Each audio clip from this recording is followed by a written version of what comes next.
Hi, this is Greg Sullivan.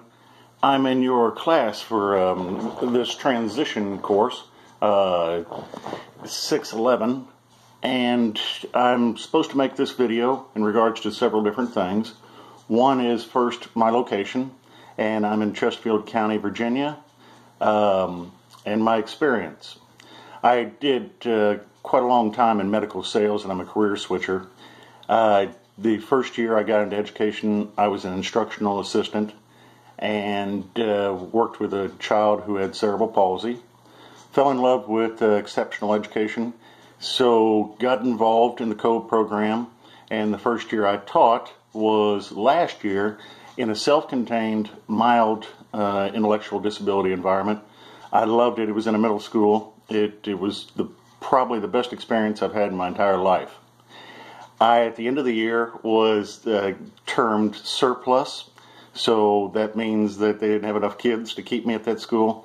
So they put me at another middle school, and this past year I've done collaborative teaching.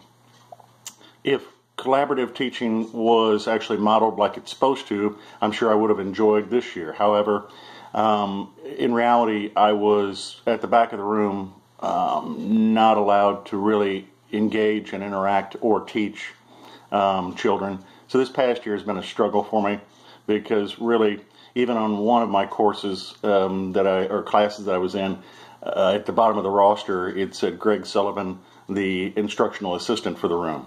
So even the teachers that I collabed with, I don't think know the true model of what collaboration should be. It could have been a lot better.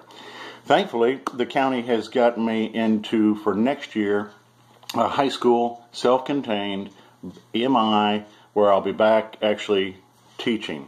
So I'm excited about that. I was really, this past year, it was disheartening in seeing the true, and I asked my peers too, is this really what collaboration is about? And they said, not in theory, but in practice.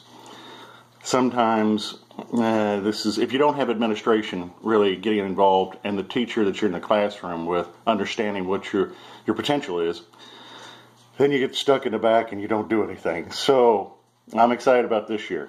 What do I hope to gain by this course? It's all about transition planning here, right? My first year, I dealt with 6th and 7th graders at a school where on the IEPs, the transition part wasn't really addressed. This year at this school, 7th and 8th graders, we do the transition part on the IEPs, and quite frankly, I've got a guide on how to ask kids what whether it be in regards to their education or their employment and independent living and these things.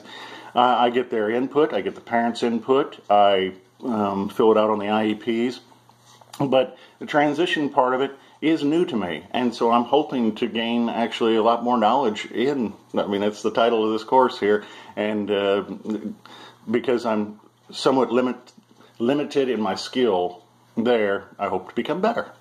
Let's see, career goals. I'm not one who, I'm 48 years old, I'm not one who's aspiring to become any kind of administration or anything further than I love self-contained, I love MI, or even MO if they assign me an MO classroom. And again, my first year as an aide, I worked with what they would classify as severe or profound. That is fine with me too. It's just I would like to have self-contained environment. Also, one of the questions were to go into the Intact website, which I did, and discuss a little bit about what I see there. Obviously, we're trained that evidence-based practices are probably the best route to go. I look at the graphic organizers in all various facets, whether it be math, science, or reading. I think that's extremely helpful. So the evidence-based practices is the best place to start, I believe. However, when we go over to, and I'm sorry, I'm looking at the website now, promising practices to me mean things that we're experimenting a little bit with. I've only done it a couple of years. I'm not positive that always, I apologize for the poodle over here that's making all the racket, but the promising practices in my mind are things where we come up with a certain style on our own that maybe works for us better. So I'm open to any of the four practices and predictor matrices, but I think we should probably start going down the proven and tried and true evidence-based practices that I read. And I'm going to get a little bit more into this Intact website. I was looking at last night and I was looking at this morning. A lot of good tools on here. So I think that's really all that they were looking for here for me. So I won't bore you anymore. Thank you. Good luck. We're almost there, right? We're almost done with this. You take care. Bye-bye.